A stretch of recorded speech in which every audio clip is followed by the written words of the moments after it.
Oo nga. Sino Sagap TV? Si Sagap TV yun, Udang.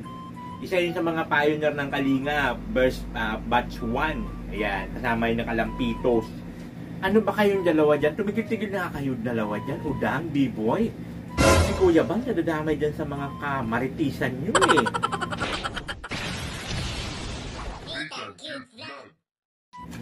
Hello, magandang araw po sa ating lahat. Nandito naman muli sa inyong harapan ang pinakamagandang Kalinga Reactor. Walang iba kundi ako yun, si Viva. Ganon. So ngayon, pag-uusapan naman natin ngayon, ang naka-line up sa atin ngayon is si Sagap TV. Siguro naman, marami nang nakakakilala sa kanya kasi isa rin po siya sa pioneer ng Kalingap na kung saan nabibilang po siya sa batch 1, ayan, ng Kalingap charity vlogger. So yan po yung topic natin for today. So ayan po bago natin magpapatuloy ang topic natin yan kay Sagap TV, inaanyahan ko po kayo, ayan po sa ating YouTube channel. Baka may mga hindi pa po nakapag-subscribe dyan, diba? Pambigas-bigas lang po yan ni Akala. Charot! And of course, mayroon din po tayo ngayon Facebook page na kung saan nag-upload po tayo dyan ng mga kwela-kwela, yung mga short video. At paminsan-minsan nagkakaroon din po tayo dyan na humanitarian pagka medyo nakakaluwag-luwag sa financial. And of course, ayan, Bali Santos Matubang, atin na vlog ng Kalingap Rap at ang buong Kalingap charity vloggers, huwag po natin kakalimutan. And of course, mga Kalingap reactors. So ayan, balik tayo sa ating topic for today.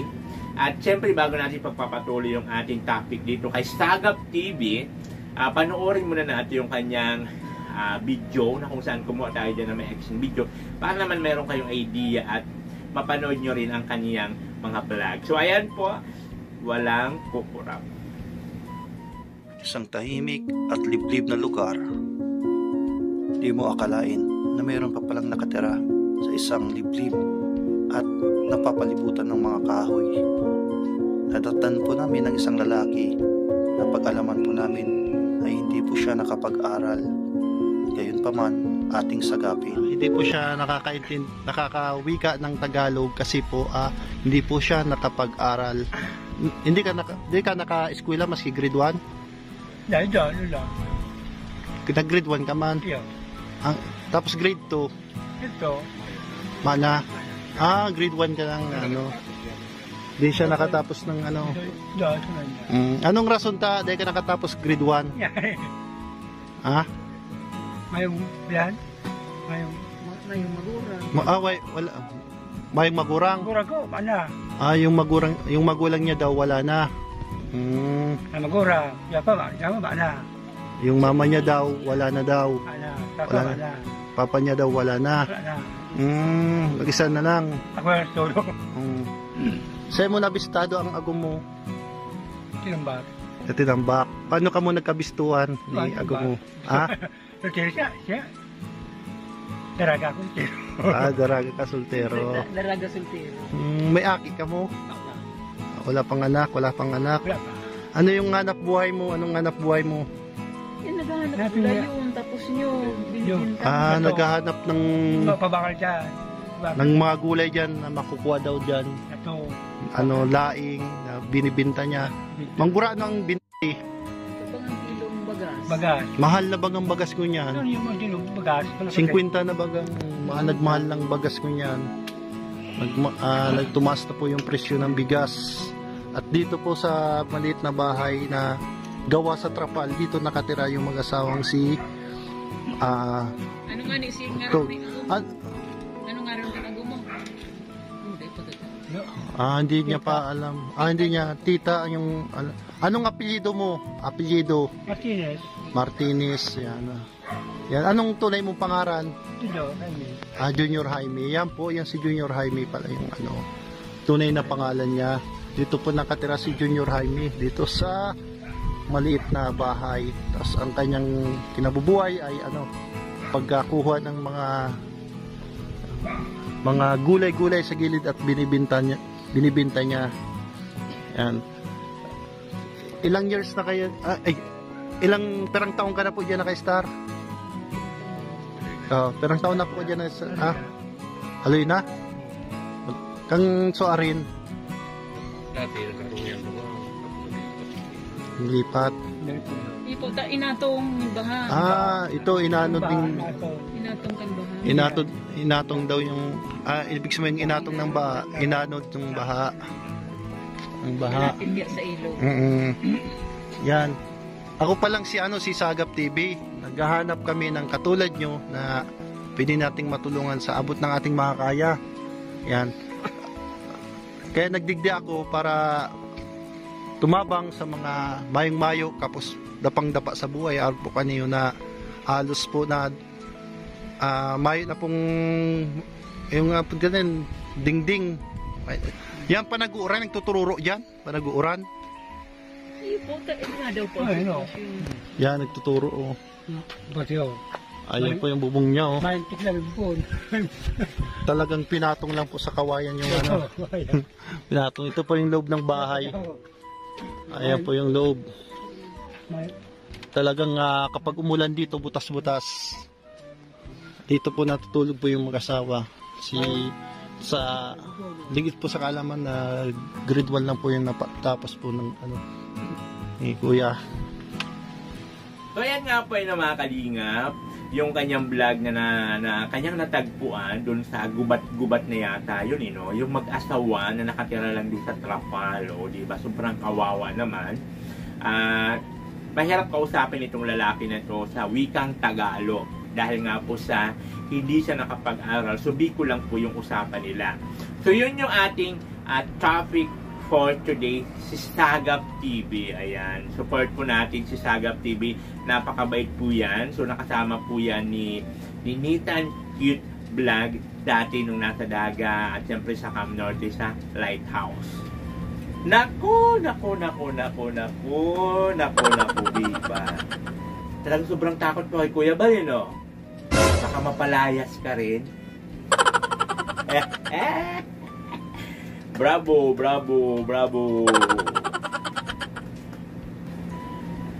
Oh, ano naman ang connect yan dito sa topic ko kay Sagap TV? Ayun ko sa'yo, B-boy. Bigla-bigla ka lang susulpot para ka lang si Udang. Sabi niya kasi ni Salvar, papalayasin daw. Natakot si Biba. Papalayasin siya ni Salvar. Sabi po ni Kuya Bal, papalayasin. Takot ka lang. Hoy, for your information, Udang Imbibot, gusto ko lang malaman nyo itatak nyo dyan sa mga pagmumukha nyo. Bago pa nag-announce si Kuya Bal doon sa live niya, nakagawa na ako ng mga video doon sa mga kalingap vloggers na mga maliliit lang ang viewers at mga walang views. Hindi nga lang tulad sa ganito. Ay sa live ko yan sila sinisingit. Hello? Masyado kayo dyan? Akala nyo sa akin, pira-pira lang, revenue lang. Although kailangan natin lahat yan kumita, di ba? Pero huwag naman masyadong halata. Lahat na lang viral. Trending. Mahal nyo kayong dalawa dyan. Kailangan pa mag-live si Kuya Bal, para pampalayasin kayo. Alang kayo gumawa ng mga content dun sa mga kasamahan nyo na mga small YouTuber, mga walang views. Naku. Bravo ulit. Palakpakan.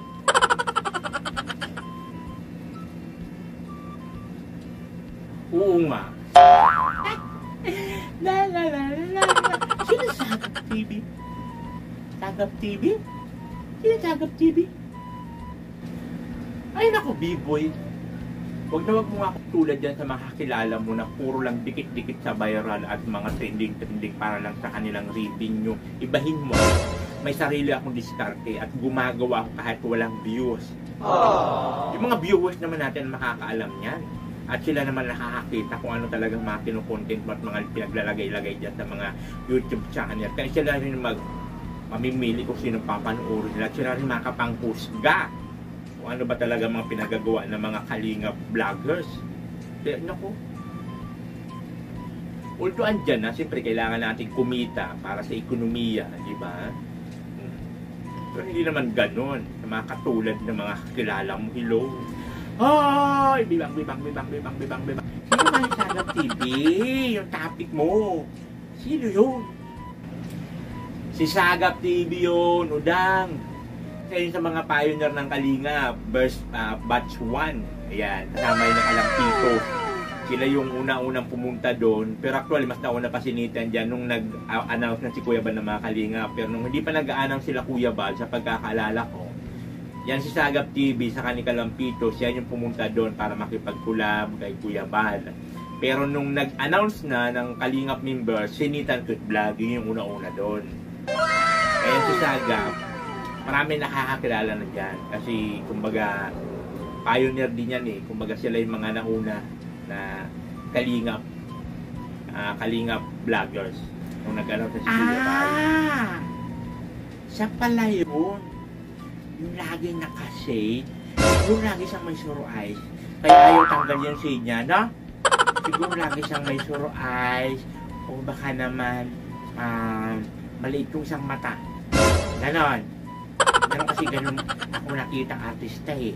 Sino ba yun? Yung kapatid nila Rimart Sansago na lagi nakashade kahit gabi. O kung hindi may sure eyes, kirat. Yan, tawag yung kirat. Kirat yung mata. Grabe ka naman po, Udang. Hindi porkit lagi may shade. May sure eyes na lagi. Ano yun? Ilang taon na may sure eyes? Doon na naman lagi sa mata niya. Di ba piling idol lang niya si Kuya Bal? Di ba gayon di si Kuya Bal?